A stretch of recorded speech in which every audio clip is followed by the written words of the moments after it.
Guys आप सभी का स्वागत है मेरे चैनल टैग टू टारगेट में। आज हम लोग झारखंड पब्लिक सर्विस कमीशन की जो आंसर की आई थी उस पर बात करेंगे। 6 मार्क्स जो हैं आप सभी को मिलेंगे, 6 मार्क्स सबको मिलने वाले हैं क्योंकि 6 मार्क्स के जो क्वेश्चंस हैं उनके आंसर्स सही नहीं हैं, या नहीं तो ऑप्शंस उसमें गलत है। अपॉइंटमेंट्स में जो नाम दिए गए वो पहले के अपॉइंटमेंट्स थे, करंट अपॉइंटमेंट नहीं है। तो 6 मार्क्स आप कॉन्फिडेंट रहो कि आप सभी को मिलेंगे। एक क्वेश्चन पे मुझे डाउट है, इसलिए हम लोग वीडियो के अंत तक देखेंगे कि मैंने किन किन क्वेश्चंस को इसमें डाला है और आप कैसे इन रॉन्ग आंसर को क्लेम कर सकते हो उसके बारे में आपको बताऊंगा इस वीडियो में, इसलिए वीडियो के अंत तक बने रहिएगा। पहले प्रश्न से स्टार्ट करते हैं। यह प्रश्न जो है मेरे लिए भी डाउटफुल है क्योंकि इसका आंसर पलामू या सिंहभूम क्या होगा क्लियर नहीं है। कुछ लोग सिंहभूम भी कह रहे हैं। British inter into Jharkhand for the first time from which side? British का आगमन जो झारखंड में हुआ वो किस तरफ से हुआ? ऑफिशियल आंसर की में पलामू दिया हुआ है। सिंहभूम भी मैंने खुद देखा है कहीं कहीं, इसलिए आप लोग सिंहभूम के लिए भी रॉन्ग क्लेम कर सकते हो सकता है आयोग अपने जब फाइनल आंसर की में स्पष्ट कर देगा कि इसका आंसर क्या होगा। इसलिए सिंहभूम और पलामू दोनों एक तरह से दावेदार हैं।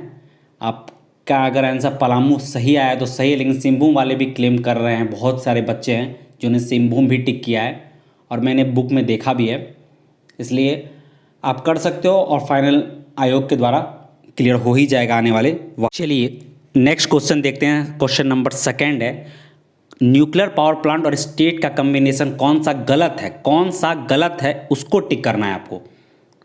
कलपक्कम तमिलनाडु में है, बहुत से लोगों को पता है, इसलिए ऑप्शन सी इसका राइट आंसर आयोग ने दिया है। लेकिन केगा ऑप्शन नंबर 2 यानी कि बी ऑप्शन जो है आपको, मैं आपको बताना चाहूँगा बी ऑप्शन जो है ये आपको कर्नाटक में है, उत्तर प्रदेश में नहीं है, इसलिए केगा भी सही जवाब है। मतलब बी और डी दोनों करेक्ट हैं। आयोग ने जो किया है डी को सही मान लिया, बी को सही नहीं माना, ये गलत है। और निश्चित रूप से फाइनल आंसर की में इसको संशोधित किया जाए क्योंकि इस पर तो कोई डाउट ही नहीं है, इसलिए 2 मार्क्स किन्हीं के नहीं जाएंगे अगर उन्होंने केगा टिक किया है। तो इसलिए आप कॉन्फिडेंट रहो कि ये तो होना ही है और इसमें किसी को कोई संदेह नहीं होना चाहिए। Who is current chairman of national human right commission of India? तो करंट चेयरमैन तो अरुण कुमार मिश्रा जी हैं, पूर्व जज सुप्रीम कोर्ट। लेकिन यहाँ पे जो ऑप्शन बताया गया है वो आपको एच.एल. दत्तू बताया गया है। एच.एल. दत्तू जी बहुत पहले ही रिटायर हो गए, तो उनके बाद कार्यकारी के रूप में भी चीफ जस्टिस प्रफुल्ल जी ने काम किया था, इसीलिए कोई ऑप्शन इसमें सही नहीं है और एच.एल. दत्तू को सही बताया गया आयोग के द्वारा, जो डेफिनेटली रॉन्ग है। यहाँ पर भी किसी को कोई संदेह नहीं होगा कि इस पर कोई डाउट हो, क्योंकि करंट, आप जब एक वर्ड करंट यूज कर देते हो तब आपको करंट के हिसाब से चलना है। तो करंट में चेयरमैन अरुण कुमार मिश्रा है और वो ऑप्शन में नहीं है, तो ऑटोमेटिकली या तो ऑप्शन के हिसाब से आपको सभी को 2 मार्क्स देने होंगे या नहीं तो क्वेश्चन को डिलीट करना होगा। आयोग पे निर्भर करता है कि वो क्या इस पे निर्णय लेगी, लेकिन 2 मार्क्स आप सभी को मिलेंगे इसमें भी। 4th and last, arrange the following events of history of modern India in chronological order. क्रमानुसार सजाना है एक कि पहले कौन सा इवेंट हुआ उसके बाद कौन सा इवेंट हुआ। स्वदेशी मूवमेंट कब हुआ था बताइए? 1905, 7 अगस्त 1905। अगर एक्चुअल डेट भी हम लोग कहें जो नेशनल हैंडलूम डे के रूप में मनाते हैं 7 अगस्त को, तो 7 अगस्त 1905 ये हुआ है आपको 1905 में। लखनऊ पैक्ट कब हुआ बताइए? 1916 में। AC मजूमदार उस समय चेयरमैन थे कांग्रेस के। मॉडल मिंटो रिफॉर्म बहुत फेमस रिफॉर्म है, आपको यहाँ पर ही मुस्लिम्स को स्पेशल इलेक्टोरेट की व्यवस्था की गई थी, 1909 में हुआ था। और आपको मुस्लिम लीग की स्थापना कब हुई? 1906 में ढाका में। मैंने सभी के जो वर्ड्स हैं वो लिख दिए सामने में। आयोग का आंसर है ऑप्शन नंबर डी, मतलब डी पहले, डी मतलब मुस्लिम लीग 1906 1906 में। उसके बाद ए स्वदेशी मूवमेंट किया 1905 में, तो यही गलत हो जाता है ये, क्योंकि पहले स्वदेशी मूवमेंट हुआ, उसके बाद मुस्लिम लीग की स्थापना हुई, उसके बाद मॉर्ले मिंटो आया और उसके बाद लखनऊ पैक्ट हुआ है। तो कोई भी ऑप्शन जो है सही नहीं है। एक्चुअल जो होना चाहिए था ऑप्शन वो आपको होना चाहिए था ए ADCB, ADCB, बट कोई भी ऑप्शन नहीं है।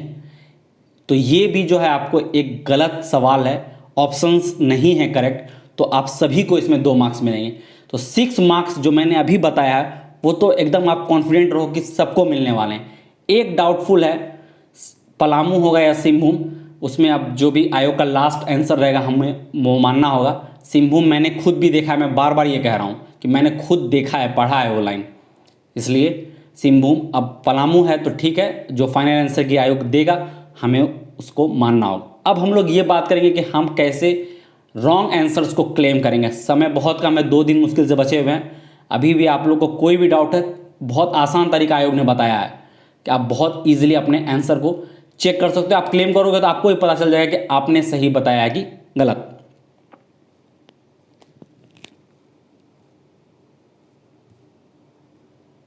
अब हम लोग ये देख लेते हैं कि हम अपने रॉन्ग आंसर्स को कैसे क्लेम करेंगे। बहुत ही आसान तरीका आयोग ने बताया है, जैसा कि इसमें लिखा हुआ आपत्ति पत्र, आपका जो ऑब्जेक्शन पेपर रहेगा उसमें आपको अपना रोल नंबर, रजिस्ट्रेशन नंबर, नाम, कौन से पेपर के लिए आप क्लेम कर रहे हो, विषय, और जो सीरियल नंबर आपको क्वेश्चन पेपर में दिया होगा वो आपको लिखना है, और अपना क्वेश्चन नंबर वो लिखना है आपको उसके बाद आपने जो आंसर बताया वो बताना है, और आपने आंसर जो बताया है उसका क्या आधार है उसके सोर्स को भी लिखना है, और इन सबको लिख के एक PDF बनाना है आपको और मेल कर देना है आपको ईमेल ID आंसर की object@jpsc.government.in पे आपको मेल कर देना। अगर आपको अभी लग रहा है कि आपके आंसर सही हैं, बिना हिचकिचाए आराम से मेल कर दीजिए, सो दैट कि आप क्लियर हो जाओगे लाइफ टाइम के लिए।